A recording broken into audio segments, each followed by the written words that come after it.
What's up everybody, my name's Axel, and as you could tell from that intro, I am going to be making a video where I explain all the information that we've got from E3 to about now, all the articles and everything that's come from E3 onward. I'm also going to do a miniature breakdown of the trailer, more pointing out things that we now know that we learned from this new trailer, and that's pretty much how I'm going to split up this video. I'm going to talk about first the things in the trailer that we actually learned that are new, and then I'm going to go into where I talk about different articles and interviews about all the new things that we've learned so far again.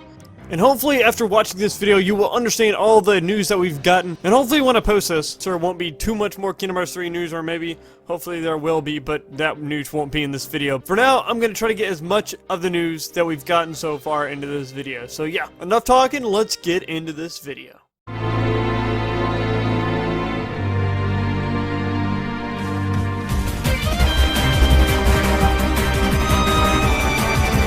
And to start it off, when you first watch this trailer, two of the biggest things that you probably will notice are two worlds that are definitely going to be in this next game.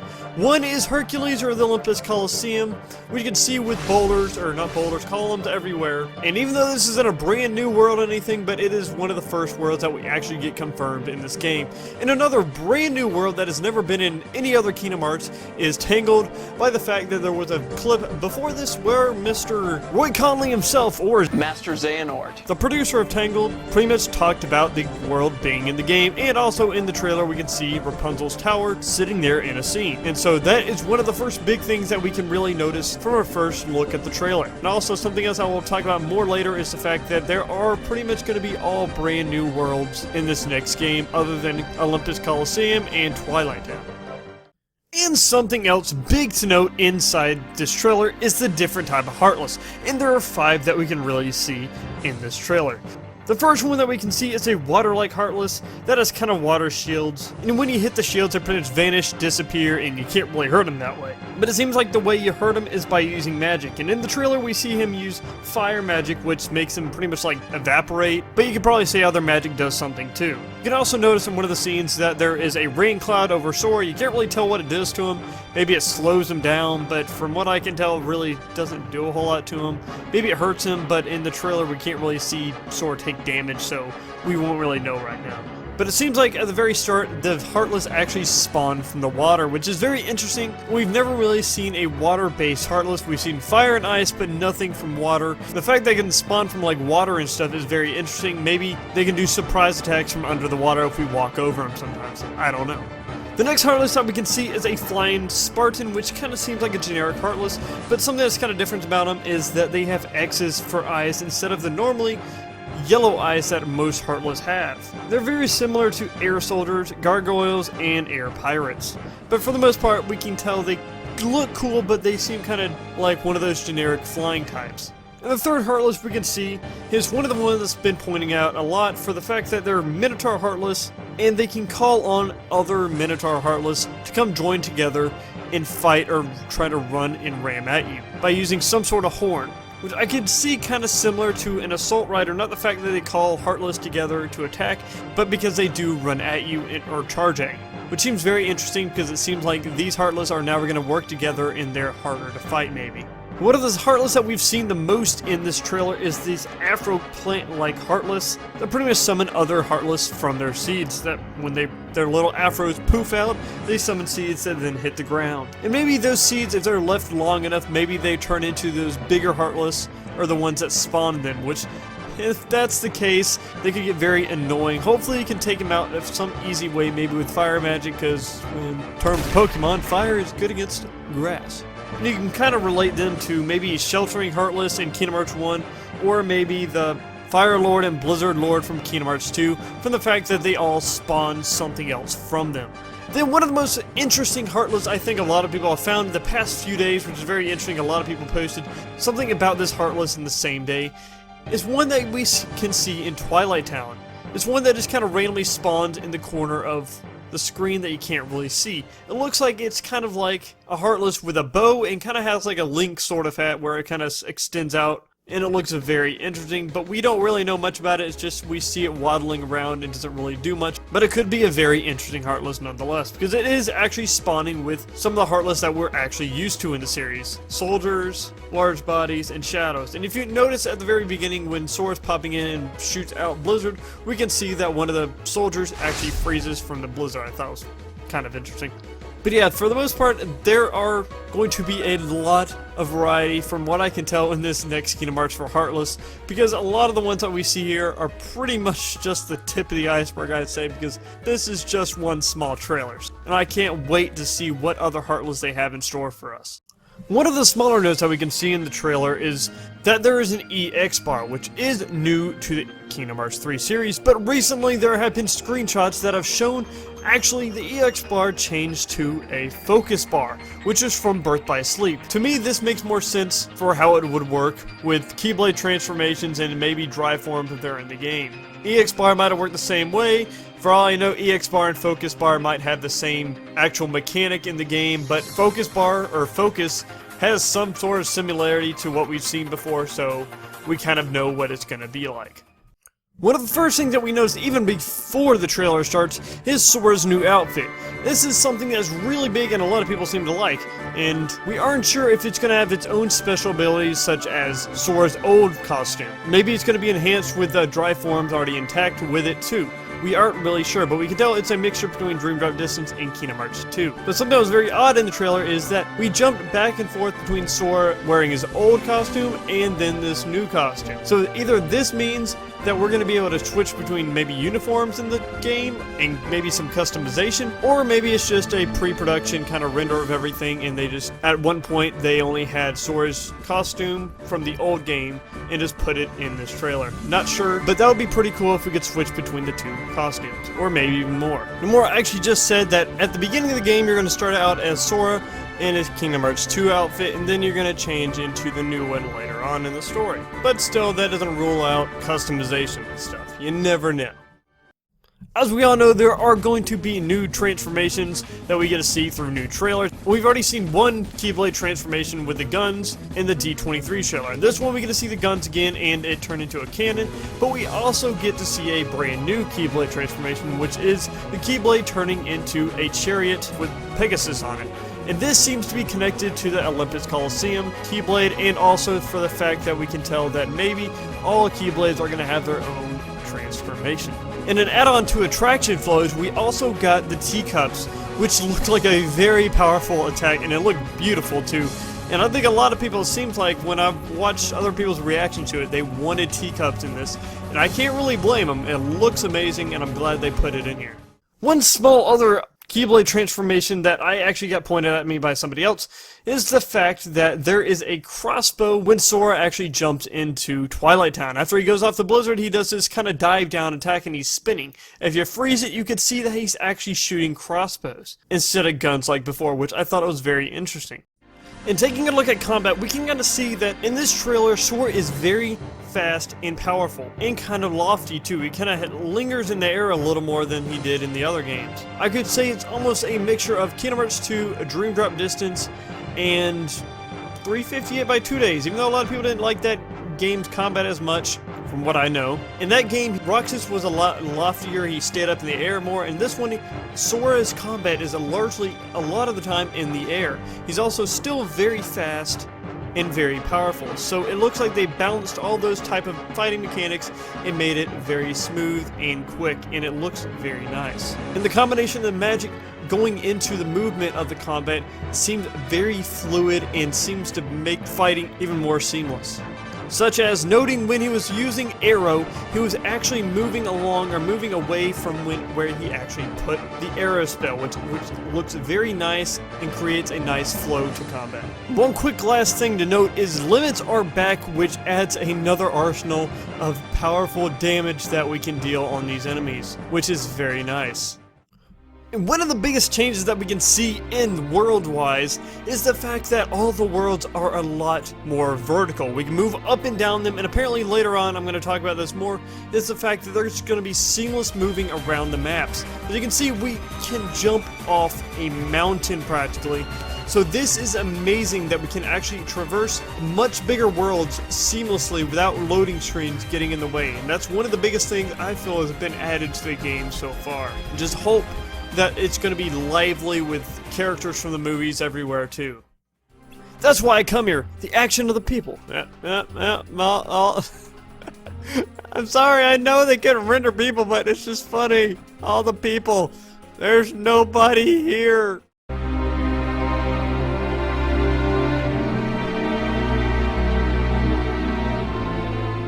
And to start off going through the different interviews with Tetsuya Nomura, we can start out with Dengeki magazine. In the first scene of the trailer, we see that young Ericus and young Xehanort are talking. And apparently this scene is actually the very first scene of Kingdom Hearts 3. And this is a quote from Tetsuya Nomura, talking about the conversation between Ericus and Xehanort. Yes, that is the opening scene of Kingdom Hearts 3. The game will start with a conversation between the two, says Nomura. It's actually a much longer conversation scene, but we've extracted that part to the show in the trailer. As you may have noticed from seeing them, it's a scene that takes place a very long time ago.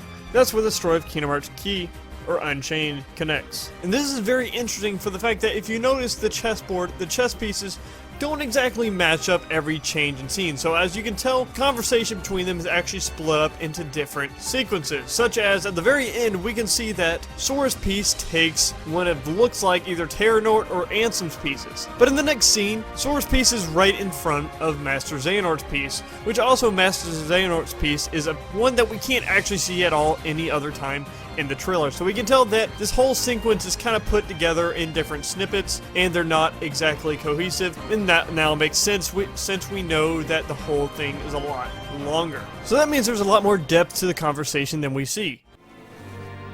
You can drop the facade. The next thing Dengeki talked about is relating to QuickTime events, and Tetsuya Nomura said, people saw the intended battles in the trailer may have thought there were plenty of QuickTime events, but in all reality, all those moves are done by yourself. So QuickTime events won't be present at this time.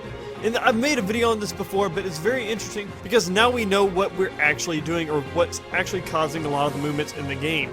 It's the fact that we're now free running. And it seems like we're going to have a lot more control over what Sora does in the game, such as the big scene where Sora's running up the wall. A lot of people probably thought, oh, we're just going to push triangle in order to dodge each boulder. Nope, now it's going to be on you to actually traverse and dodge those boulders. And that's very nice and actually going to make the gameplay a bit different and harder too.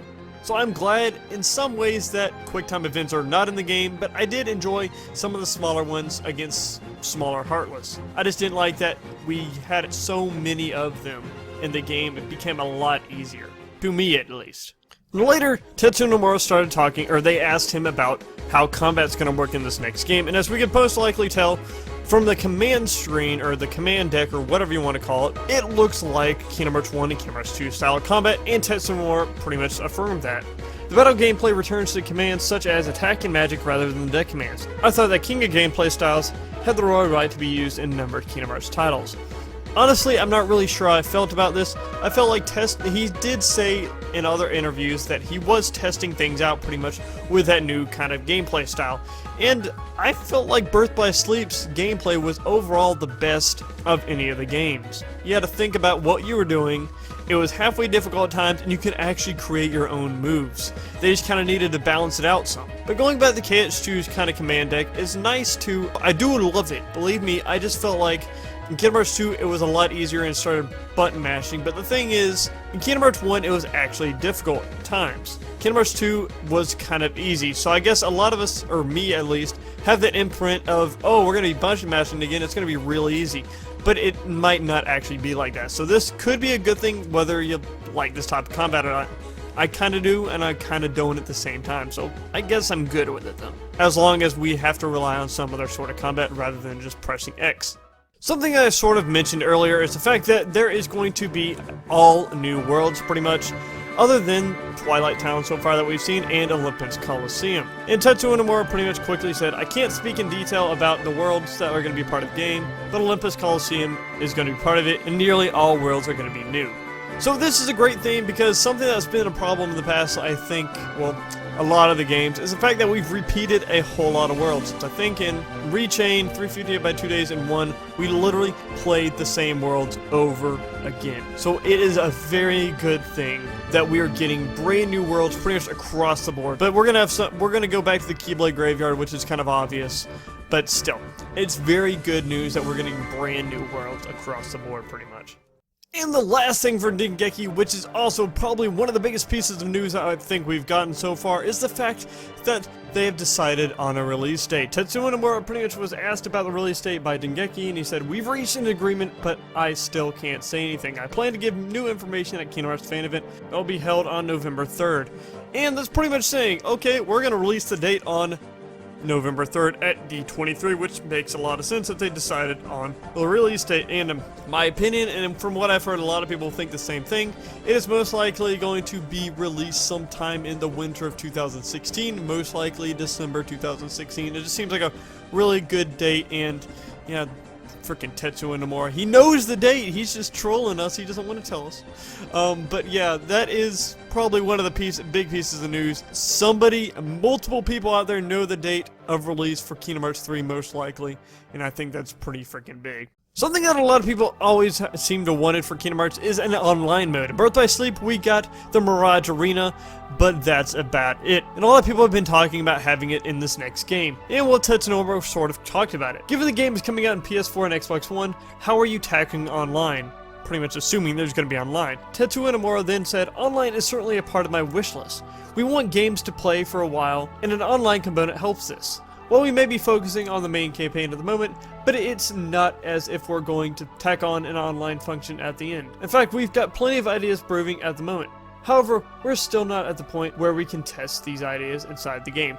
So technically he's not saying, yeah, we're just gonna half-ass a multiplayer and throw it in there. He's saying he wants it to be in there, but he's not really sure. They still have ideas for it, and I think a lot of people would be just fine if they just put in a Mirage Arena. A lot of people kind of want like a, I wouldn't say Call of Duty style, but like team deathmatch and stuff like that, which is kind of what I want. But I would much rather them just focus on the campaign and make the campaign as best as it can be, because that is what these games are for, is the story and the gameplay inside the story. Sure, if you can make a multiplayer, put it in there, but don't take away from the actual single player campaign. Another question that Engadget asked was, can we expect more worlds in Kingdom Hearts 3? And Tetsuya said, with every Kingdom Hearts title, we plan to deliver more worlds than actually appear in the game. So we have something in our pockets to work with. Then as we begin to hone in these worlds and stages, and some do get cut, we have prepared more worlds in the respect that of Kingdom Hearts 2. And something I might talk about later, or might have already talked about, is the fact that they have actually nailed down all the worlds that are going to be in the game. And I believe that these two interviews that I'm talking about are around the same time. So at this time you can kind of guess there are going to be more worlds in this game than there were in Kingdom Hearts 2, which that's pretty insane. There were a total of 16 worlds, so I would guess if they're going to go for more of a round number, I'd say there's probably going to be 20 worlds in this next game, and that is insane. That means this game is most likely going to probably reach around, I think the length of Kingdom Hearts 2 was around, for some people, like 36 to 40 hours for the main story campaign, so I'd guess around this game is going to be probably 50 hours, maybe, just because it's the last part of the Xehanort saga, and I think they want to go out with a pretty decently long campaign. And having this many worlds is pretty nice too, as long as they're all good and have their own point to them and just aren't kind of filler. If they're filler, then I'm not really sure I want them, but otherwise I think it's big that we're going to have that many worlds in this next game.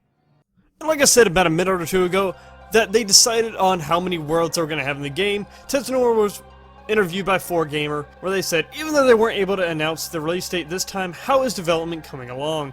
Then Nomura said, gameplay and world assignments have been decided, and the foundations are already done. So now we're in the stage of putting effort into details. And there's also another interview with Game Radar. Asked them about the same question, and Nomura said, for the most part we've established the foundation, the basic system, mechanics of what's going to go into the game. The development of that is close to complete. And since this is an HD title, building resources and mass production of areas and elements, including minigames and various smaller items, take time. Some of them are polished to a close to final state at the time. Some elements are still planning phases, and we haven't laid out the groundwork yet. But the basic structure going into the game is set. And this is pretty much saying, I wouldn't say they're getting down to the last stretch of the game, but they have gotten a lot of the smaller components down, but then there are a lot of other smaller components that are still needed to be done, but the basic structure of the game is pretty much finished. And this, I would say, is around 30-40% done, which is very good, because now they seem to be getting into the groove of how things go, and they can now speed up production of the game. And like I said, in the next year or two, it's most likely going to be released, and this is another great sign of that. The next few interviews that we have are from 4Gamer, where they talk about better AI for enemies and our companions. 4Gamer asks, Kingdom Hearts 3 is the first title in the series to release on PlayStation 4 and Xbox One. Are there any features you included specifically to take advantage of the new hardware? He says, the AI during battle has been enhanced quite a bit. There was a scene where Donald and Sora are moving with Goofy, as he wielded a shield. You do not only execute the sort of thing yourself, Goofy and Donald can invite you into it too, so pretty much saying limits can be invited to you by Donald and Goofy, instead of you activating it on your own. On the other hand, the enemy AI is also more advanced. We are also including the element of mutual enemies working together. For example, you can see them join together and charge at you and things like that. And this is a big enhancement for the game, because in the other games, especially when it came to Donald and Goofy, oh lord, it was so bad. Especially Donald died almost every time we got in a fight. So luckily and hopefully they'll be a lot stronger and a lot more useful. Hin won't fire Blizzard at ice enemies or fire at fire enemies. Donald, what the hell? Hopefully they'll stop doing that now and they're a lot stronger. And also, with all these new abilities that Sora's going to be gaining in this game, we kind of need the AI for the enemies to be a lot smarter too and to be stronger. So them working together is going to be a big enhancement also. So hopefully this game is going to be a lot more challenging and it's going to have good AI for both enemies and your companions. And two last things, there was a roundtable with Kingdom Hearts fans where they talked about different things. One of the questions was, in Kingdom Hearts 1 and 2, we were used to having Disney characters joining our party in each world. Sora and his friends visited. Will this mechanic be present in Kingdom Hearts 3? And more than said, right. The idea of having Disney characters joining your party was an important part of KH1 and 2. So yes, you will be able to use Disney characters to join your party across the game. But not just as temporary party members in the worlds, but also as summons, which I think is big because there were times that I wanted to use certain characters in other worlds as like summons or at certain times when I couldn't, such as like Beast or Simba, which were great partners to have, but I kind of wanted them to be with me throughout most of the game. And I don't know if they're going to be used as regular summons or if I'm going to be able to summon them for a short period of time to actually fight alongside me instead of just a regular summon. But this is a very good thing that we can actually have party members come with you across different worlds. And one of the last interviews that I have here is from Destructoid, where they asked about drive forms. Mr. Moore, I see that Sora's dressed up in new duds. With your history of costume design, are we going to see changing outfits with form changes like in Kingdom Hearts 2? And Nomura quickly said, yes, form changes are being considered to bring back. I have enjoyed making different designs for different abilities in the past.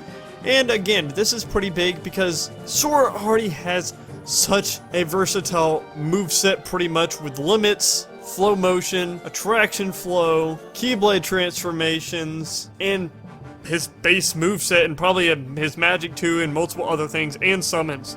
So this is going to make him starting to push over the boundary of being OP, which makes sense. He's pretty much finished the mastery exam, but you don't want him to be too OP where the game's really easy. But he hasn't decided yet whether he's going to bring him back or not. He just said yes, he's contemplating or thinking about it, and most likely I think there will be, because he said he enjoys making different form changes. So yeah, take that for what you will, but that is the last of the news that I have here. And that is all the news that I have found since E3, and also that is my breakdown of the E3 trailer that we got. And oddly, it's actually longer than my actual breakdown of the trailer. I don't know if that's a bad thing or a good thing. But yeah, I hope y'all enjoyed this video, and if you did, then please punch that like button. I hope you learned a lot of things today, or learned something out of this video that I made. I put a lot of work into it, and I hope you all enjoyed. But yeah, if you notice things that I didn't actually mention in the video, then please put them down in the comments so others can see and learn from what you have found. And tell me what you think about my video. Tell me things that you think I could actually improve on. And yeah, my name's King Keyblade. I'll see y'all in the next video. Peace out.